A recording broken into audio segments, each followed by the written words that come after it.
Hello everyone, in today's video we're going to be checking out the new changes that just came in Command Modern Operations build 1147.39. Now, if you're interested in checking this one out for yourself, it is on beta right now and we should be getting some of the features released to Steam shortly.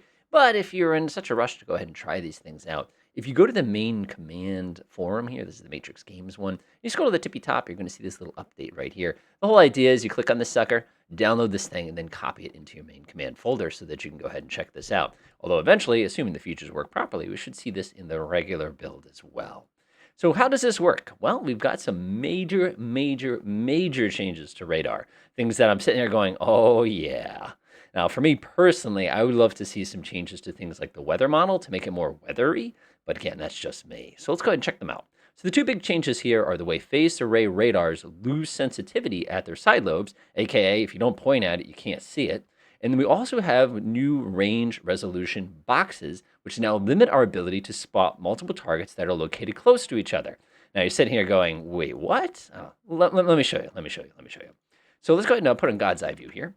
I have these two flights here. I have one group of F-16s here. Of course, they're F-16s. What else would I pick here? I've got one group in standard formation, and I have this other group in standard formation pretty much ready to rock here. But what I have done is, I'm going to switch teams real fast to blue, red team here, is I've actually modified the formation to put everybody a lot closer together, and I've left this cruise formation to be at the same scale. So here's what's going to happen. I have this old building, and what I did is, not the same, I'll get to that one in a minute. I have this old building, and what I did is I put a sensor on it. I put a knife rest, which is a P8 radar. Now, a P8 radar is, you can probably tell by this low number, kind of ancient, and it's not the greatest two-dimensional radar. One of the downsides of the frequency that it operates at is it has very low resolution. Well, what do I mean by resolution? Well, let me go grab something here. Ugh, got to grab this. Boop, here it is. So I built this program ages ago for a company that was making some really neat games and stuff like that, and said, could you put together something that we could like play with the values and let the user design their own radar? I said, sure. Since then, it's basically sat there in my little folder and ready to go. But at the very least, it'll demonstrate this problem to you very clearly. So what I have here is I have three little contacts, 1, 2, 3. You can see them kind of listed across, and they're very easy to see on my little kind of split PPI here. So what I'm going to do is I'm going to increase the frequency of the radar. We'll go up to 8.5 gigahertz. Now notice, look at how teeny tiny each one of these little specks are. They're three very minute, three very easy and obvious to spot specks. As a matter of fact, if I go up to like 9.5, which is getting close to fighter control radar, these things are easy to spot if they're flying in formation with each other. So what I'm going to do now is I'm actually going to go the other way. I'm going to reduce my frequency to 1.5 gigahertz. Watch this. Uh-oh. So I got a question for you. How many targets do you now see? Because if you ask me, I would say that I see 1, 2, 3, 4, or maybe 6, or maybe it's just one really long target. Yeah, you want to make this even more difficult to understand? Let me reduce the size of the radar dish a little bit here. Drop it down to 1 and a 1.5. Watch this. Uh-oh. I think I was a little too efficient here. Let's go up to 250 kilowatts and see if that helps things out a little bit here. I can't even see the targets. Oh, there they are. If you look really closely, you can see this massive line that's just kind of going whoop and cutting across here. Because on one of the downsides of shrinking your radar dish is of naturally you're going to make your beam width massively bigger. So you're sitting there saying, oh, can I play with this? No, this is proprietary, unfortunately. So anyway, let's go back to our game here. So what does that mean for us? Well, this is one of those things where it's going to be easier to see it. So what I'm going to do is I'm going to go ahead and switch back over to red team here. I'm going to go ahead and take this building. I'm going to go ahead and turn the building on, and it's going to activate this radar scope on it. Now, keep in mind, this is a two-dimensional radar, so it doesn't have any of those fancy lobes that enable you to determine altitude or anything like that. So we're just going to let these two groups of airplanes fly towards us. Let's go ahead and kill bird's eye. Oop. First of all, I actually have to switch to the team that I intend to be operating the radar with. Shame. Go ahead and unpause here. I'm just going to give it a little bit of time. And what I expect to happen is to suddenly spot a target once those F-16 buddies get into range here. Keep in mind, these old 2D radars didn't really have the greatest gain either, so even though they're pretty powerful, you could basically pick up a bomber with it. You can't really pick up little tiny fighters. But it'll demonstrate my purposes almost perfectly once they get a little tiny bit closer. There we go. All right, let's take a look.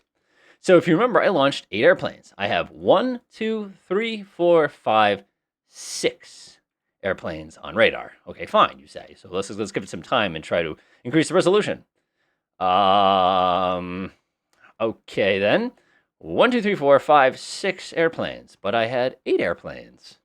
Get a little bit of a time. Whoa! Oh, God. Oh, now there's one over there. So there's no jamming going on here. This is because if you take a look at this gigantic line here that's about 16 nautical miles wide, this entire zone is our area of uncertainty for the position of the aircraft. Because the aircraft in the formation, which by the way are over here, are so close to each other, they're showing up as a single target, whereas the aircraft that are wider, farther apart, are showing as a more typical spread out target. Now, what I'm going to do now is I'll let them get a little closer. Again, this is just like our demonstration a few moments ago using the PPI there. So I'm going to let them get a little closer. Come on, come on, come on. Good. So now I'm going to order my SA-2 to engage them. Now, the SA-2 has a fire control radar that's absolutely incredibly tall and it has a very, very tight wavelength on it. So notice, as soon as he flips his radar on, I'm immediately able to pick one of those radar targets, and I'm getting constant updates because the whole radar dish is pointing directly at that target as he's chewing towards us. Also notice that the wavelength on this fire control radar is so tiny that I can't actually see any of these other targets. In an actual SA-2, you can actually make out other targets when you're locking onto somebody trying to engage them directly because it does have a wide enough wave that you actually can't see these things. So I'm kind of surprised that is not simulated because ideally, let me go ahead and flip this on. Yeah, ideally, this radar would actually be able to see everybody. Oh, notice this guy slipped and now we can see him directly as he came out of his formation as this engagement continued here. So there's our second weapon on the way. It takes a little while to launch these things. I'm quicker than that. And of course, as soon as we can engage, we're just going to fire another one, but we're still not clear on the motions of these guys over here. So again, that's a neat feature. By the way, the lower the wavelength, like we saw earlier, the worse this happens. It gets so bad, as a matter of fact, that when you get things like ABM radars, I have a 5,000-mile range. But guess what? 10 missiles I launch are going to show up as one little line that's going to go boing, boing, boing, boing, boing, boing. It's going to be nuts. So that's a super cool feature. Can't wait to play with that, especially with ancient radar systems. Now, let's take a look at the next one. Oh, we want to switch back to the other team here. Back to blue. So then I have another building to the north, and this will be demonstrating the other big feature that they added this week, and that's going to be the fact that phased array radars don't generate all of their signal strength or their gain in a straight line. As a matter of fact, if you've seen the classic radar diagram, you'll notice that on a phased array radar, most of your strength is going to be out the straight front, and as you move towards the lobe of the radar, which is going to be the edge of where the actual radar dish is, that range is going to deteriorate because your gain is going to drop significantly. So let's go ahead and flip this radar on. Well, that doesn't look right. Now notice our radar range on this particular thing, this is 175 nautical mile range. As a matter of fact, I'll hold my mouse there, 175 nautical miles. But notice the range progressively decreases as we move towards the limit of the physical limit of the dish. So far so that when we get all the way here to the lobe, my range is down to 111. Now, I'm not an expert at division, but my calculator tells me that's a 63% reduction in range as you start moving away from the front of the beam. Obviously, if this is a 360 like an S400, that's not going to be an effect. But let's see what that means technically. So I'm going to go ahead and unpause time here. I have two groups of F-16s because, F-16s. And you notice immediately I detect this guy, no problem. This is an ANSPY. This is like an Aegis radar. This thing, it does the job pretty well here. So I picked him out immediately. Notice I'm having no difficulties in the slightest of identifying where he is. Like I said, notice all of his buddies are instantaneously rectified. Even though these airplanes are, let's see here, 1.5 miles apart. No difficulties acquiring them compared to our ancient little radar to the south there. So we go ahead and continue our little engagement here. While these F-16s are coming towards us. Oh, we lost one for a second there, but don't worry, we'll reacquire it in a moment. Just cruising along, they're cruising along, everything's fine. I'm just watching those bogeys. Maybe I'm getting one of my SM2s ready to go. I see my SAM site in the south is doing his thing there. Sounds good, sounds good.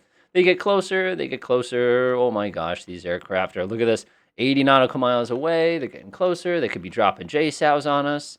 Oh boy. By the way, did anybody notice the fact that there's another group of F-16s at 50 miles away that we didn't see yet? Oh wait, we'll find that out in a minute. So we'll go ahead and fast forward time. Things will kind of cruise around. Oh, we picked up another one. He must have been a little low. We didn't pick him up right away. Still waiting on that other F-16. Oh boy. Here comes, oh, there they are. Notice, I wasn't able to detect him until he was 30 nautical miles away, even though that first group I was able to completely 100% identify, no problem at all the way out here at 175 nautical miles away. Now you're probably saying, "Wow, that's kind of that's annoying. That makes these things that makes them a little bit harder to employ." You're absolutely right. Now, one of the interesting things is there's many aircraft that have this style radar on board. So, for example, let's go ahead and grab everybody's favorite here. Grab myself an F-35. We'll do a C because why not? We'll do AMRAAM. That must be a new version of the AMRAAM there. Press OK. We'll do internal. Press OK. Grab this guy. Turn on its radar. Ta-da! Now notice that if you're in F-35 land, being able to come over here now makes you completely invisible, even though if I had a traditionally scanned radar, let's go ahead and borrow, I'll do an F-16. We'll do the C here. I want an NPEG. I don't want the 70. I want the 63. That's the one I want. Let's grab ourselves the Iris pod. Why not? Go ahead and grab this guy, flip his radar on. Boonk. Oh, I got the wrong one. That's also a phased array. You get the idea, though. So again, this is going to be an interesting feature that's going to affect the way that especially modern scenarios and modern campaigns are played. But other than that, we had a couple little graphical fixes. We had some stuff about anti-satellite fixes. But as you can see, these are some interesting features, and they're definitely going to impact gameplay. Enjoy.